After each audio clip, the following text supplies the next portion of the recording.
বাসে বাসে ভাড়া বেশি আর হলো ওখানে লোকজনের ভিড় বেশি। এখানে ভালো আছে, খোলামেলা আছে, সুন্দর আছে। আর ট্রাকে যাইতেছি মনে করেন বাসের ভাড়া তো মনে করেন ১,০০০-১,২০০ টাকা ভাড়া, আর ট্রাকে আপনি মনে করেন ৪০০ টাকা ভাড়া। ওই দিনই ট্রাকে চলে যাচ্ছি আমরা। বাসে তো আপনি যেভাবে লোক নেয় অনেক সময় কষ্ট, বাসে বরঞ্চ কষ্ট, আর ট্রাকে গেলে কষ্ট নাই। জুলুম করে ভাড়া নিতেছেন আমাদের উপরে। ফ্যামিলির সাথে কষ্ট হইলে যাওয়ার জন্য, ঈদ করার লেগে। আমি যাইতেছি হলো সিরাজগঞ্জ, ৪০০ টাকা। বাসে বাসে ভাড়া বেশি আর হলো ওখানে লোকজনের ভিড় বেশি। এখানে ভালো আছে, খোলামেলা আছে, সুন্দর আছে। আমি ভাই বলতে যাবো রাজশাহী নাটোরে। আমরা সবসময় হানি পেয়ে যাই আপনি ৫৫০ টাকা ভাড়া। এখন সেই ভাড়া করতে গেলে চায় ৮০০, ১,০০০ টাকা, ১২০০, ১৫০০ চায় বসে ভাড়া। তাহলে এরকম জুলুম করে ভাড়া নিতেছেন আমাদের উপরে।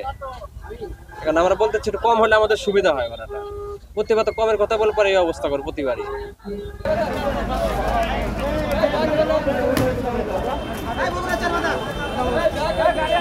সঠিক প্যাড আর সঠিক তথ্য দিয়ে কেশু সামলে নিব এক হয়ে।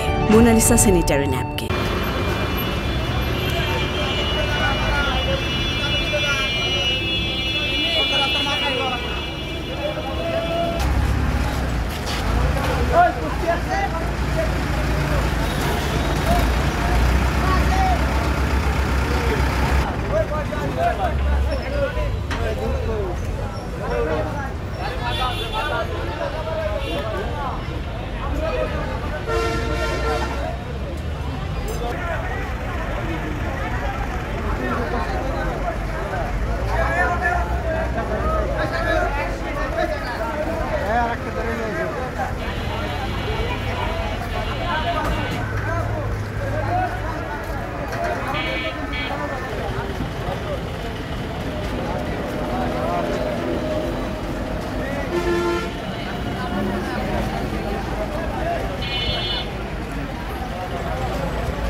ঠান্ডা লাগছে কি